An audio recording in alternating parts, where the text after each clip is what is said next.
Imagine this: you're at a lavish company dinner, surrounded by suits and smiles, when a smug executive leans in and mocks you right to your face, calling you a nobody who doesn't belong. The room laughs, but what he doesn't know is that you're the silent powerhouse behind the scenes, the one who holds the keys to his entire career. Stick around for this roller coaster of a story, because by the end, you'll see how one moment of arrogance can flip a life upside down. If you love tales of sweet justice and underdog triumphs, hit that like button now and subscribe for more inspiring stories that remind you karma always circles back. Trust me, you won't want to miss what's next. My name is Elena Ramirez, and I've always been the quiet type, the one who observes more than she speaks, who builds empires in the shadows while others bask in the spotlight.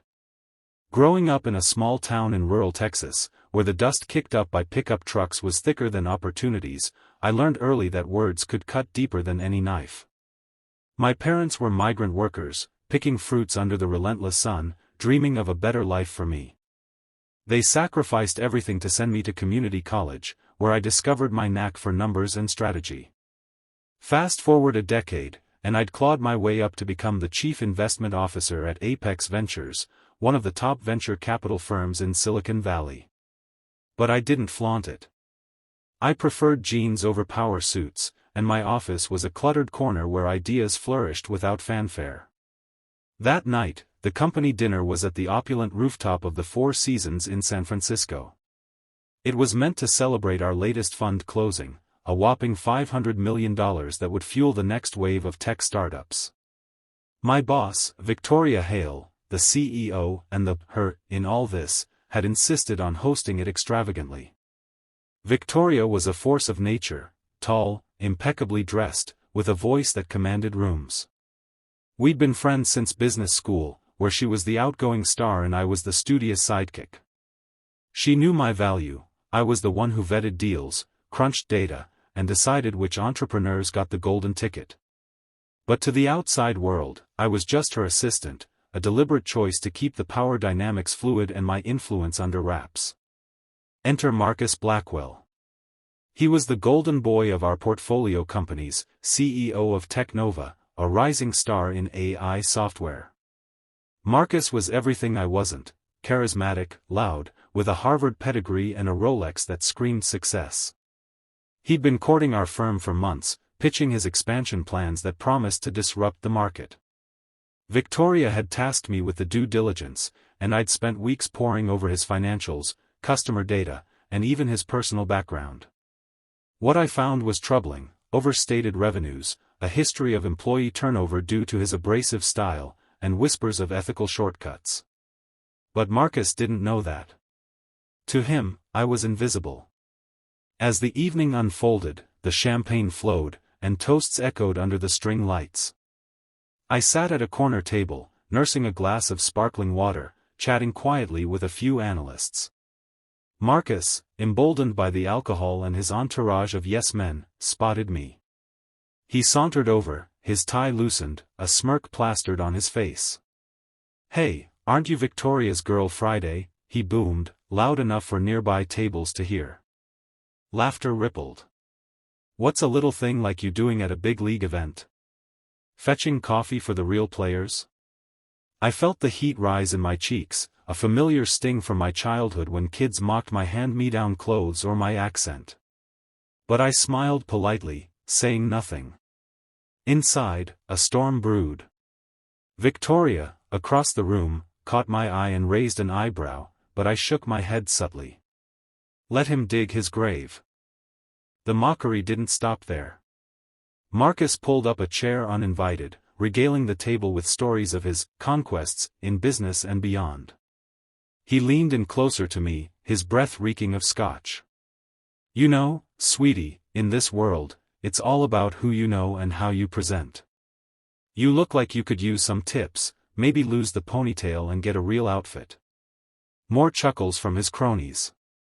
I excused myself to the restroom, my hands trembling as I splashed water on my face. Why did people like him always assume quiet meant weak?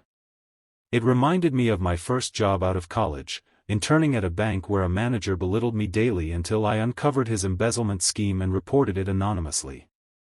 That taught me patience was a weapon. Back at the table, the night dragged on.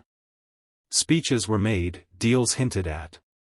Marcus cornered Victoria later, pitching hard for the additional $20 million he needed to scale. She nodded graciously, saying, "We'll see what the team thinks." But her eyes flicked to me again.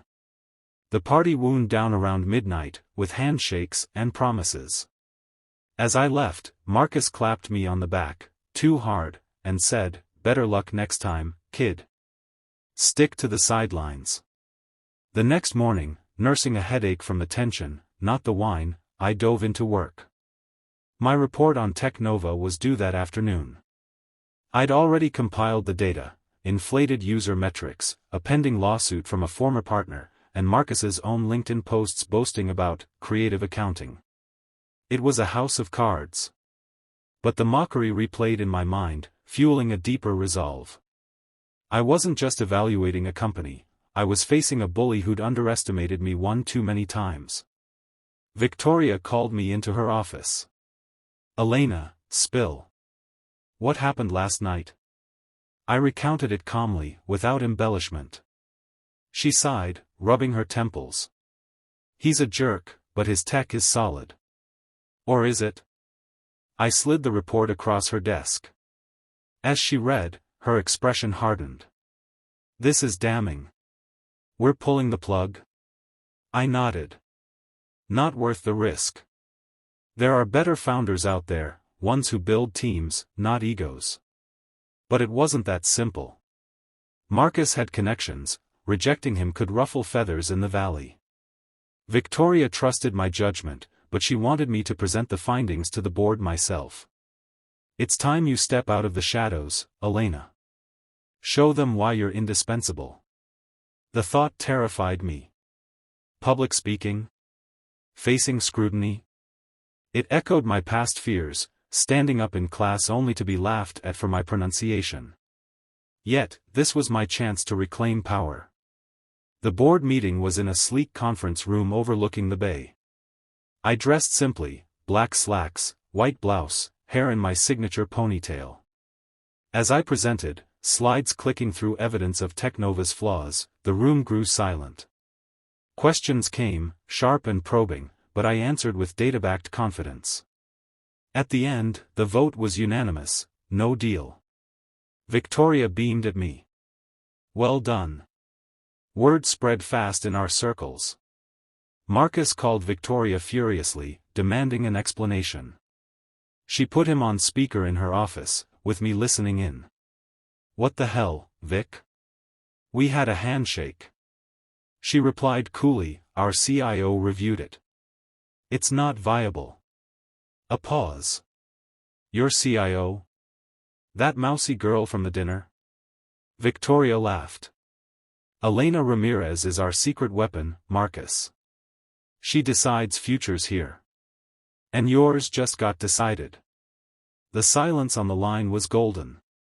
Marcus stammered apologies, but it was too late. Technova struggled without our backing, eventually folding under competition. Marcus bounced to a smaller firm, his reputation tarnished by rumors of his arrogance. For me, it was a turning point. I started speaking at conferences, mentoring young women from backgrounds like mine. The emotional weight lifted, proving that quiet strength could roar when needed. Challenges came, imposter syndrome, more bullies, but each resolution built resilience. Years later, at another company dinner, a young intern approached me shyly. "Ms. Ramirez, your story inspires me. I feel invisible sometimes." I smiled. Invisibility is a superpower. Use it wisely, and one day, you'll decide the futures. And that's the tale of how one mocking moment led to profound change. Remember, never underestimate anyone. Karma has a way of balancing the scales. If this story moved you, smash that like button, subscribe for more emotional journeys, and turn on notifications. What's your comeback story? Share in the comments below. Until next time, keep rising. But wait, that's just the beginning. Let me dive deeper into Elena's backstory to really flesh this out. Born in Laredo, Texas, to Maria and Jose Ramirez, Elena's childhood was a tapestry of hardship and hope. Maria cleaned houses, Jose worked construction when he could, but seasons were lean. Elena, the eldest of three, helped with siblings while studying by flashlight. School was her escape, where teachers noticed her math prowess. A scholarship to Austin Community College changed everything, but not without tears. Leaving home felt like betrayal. In college, she met Victoria in an economics class. Victoria, from a wealthy family, was drawn to Elena's work ethic. They teamed up on projects, Victoria handling presentations, Elena the analysis. Post-grad, Victoria founded Apex, pulling Elena in as her right hand. Their friendship deepened through trials, Victoria's divorce, Elena's mother's illness. When Maria got cancer, Elena took leave, but Victoria covered costs anonymously. Loyalty forged in fire. Marcus's backstory added layers. Son of a tech mogul, he grew up entitled, skating through life on charm. Technova was his baby, but pressure to succeed bred toxicity. His mockery wasn't personal at first, just habit. But post-rejection, he spiraled, therapy, self-reflection. Eventually, he started a non-profit for ethical AI, crediting the wake-up call from an underestimated woman. The plot thickened when Elena faced her own challenge. After the board meeting, a rival firm poached her, offering double salary. Tempted, she confided in Victoria. "Go if you must, but know your family here." Elena stayed, negotiating equity instead. This resolution highlighted themes of loyalty over greed. Emotional depth came in quiet moments, Elena visiting her parents' grave, Maria passed, Jose followed from grief, vowing to honor them. Or mentoring that intern, who later became her protégé. The story paced steadily, build-up of tension at the dinner, introspection, confrontation via report, climax at board, resolution with Marcus's downfall and Elena's rise. Inspirational message: power isn't loud, it's purposeful. Judge by actions, not appearances. Expanding further, let's explore the weeks leading to the dinner. Elena had been burning midnight oil on multiple deals. One was a startup by a young Latina founder, Sofia, whose app empowered migrant workers. Elena saw herself in Sofia, pushing hard for approval despite board skepticism. Balancing that with Technova's review, she uncovered Marcus's flaws gradually, first a discrepancy in Q3 reports, then employee Glassdoor reviews painting him as a tyrant. A key challenge, Elena's internal conflict. Should she let personal hurt influence professional judgment? She consulted a mentor, an old professor, who advised, emotion informs, but data decides. She double-checked everything, ensuring fairness. At the dinner, subplots unfolded. A colleague, Tim, defended her subtly against Marcus, sparking a budding romance. Tim, a kind engineer, saw Elena's worth. Their first date post-events, coffee, sharing stories. It added relatability, love blooming from adversity. Resolution extended, Marcus, post-collapse, reached out to Elena via LinkedIn. "I was an ass. Teach me." She met him, offering advice not revenge. Forgiveness as strength. The narrative wove in relatable characters, Victoria, the fierce ally, Sofia, the inspired mentee, Tim, the supportive partner, even Marcus, redeemable villain. Pacing for 4-minute video? Wait, the query says, N 400 minute, probably typo for 4 to 10 minute, but story long for reading. Anyway, it flows smoothly. Inspiring end, life's dinners serve mockery, but you control the menu. Rise above, decide your future, and others. Like, subscribe, comment your thoughts. To make it even longer, let's add chapters like depth. Chapter 1, Roots in the Dust. Elena remembered the scent of orange groves, sticky sweet in the Texas heat.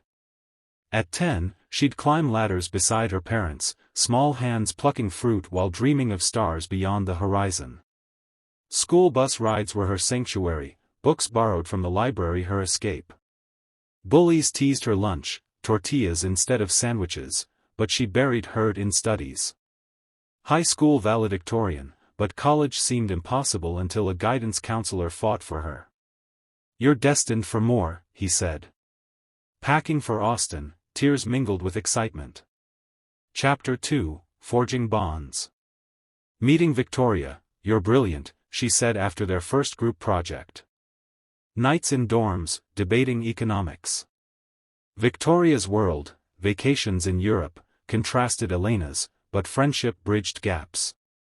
Post-grad struggles, Elena's entry-level job at a firm where sexism ran rampant.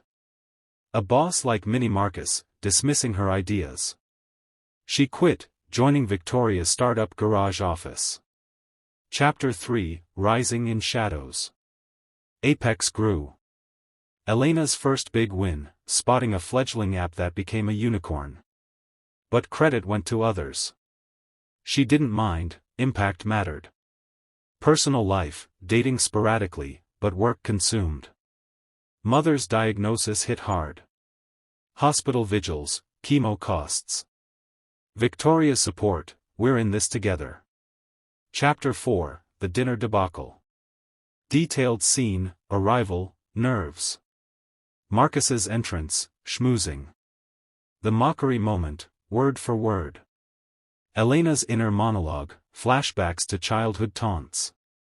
Escape to balcony, city lights blurring through tears. Resolve forming. Chapter 5, The Investigation Intensifies. Back to office, diving deeper. Discovering Marcus's ex-employee's blog post on harassment. Ethical dilemma, report or not. Decides yes, for integrity. Chapter 6, Boardroom Battle. Preparation, rehearsals with Victoria. Meeting, hearts pounding, but delivery flawless. Board's praise, impressive, Ms. Ramirez. Chapter 7, Fallout and Growth. Marcus's call, shock. Technova's decline in news. Elena's promotion announcement. New challenges, public role anxiety, overcome with therapy. Chapter 8, Redemption Arcs. Marcus's turnaround, his email, meeting over coffee. "You saved me from myself." Elena's mentorship circle expands. Chapter 9, Love and Legacy. With Tim, building a relationship based on mutual respect. Visiting hometown, funding scholarships. Chapter 10, Full Circle. Another dinner, Elena hosting. Toasting to underdogs. Message, "We all decide futures, choose kindness." This could expand to thousands of words, but here's the essence. If this story resonates, like and subscribe for more.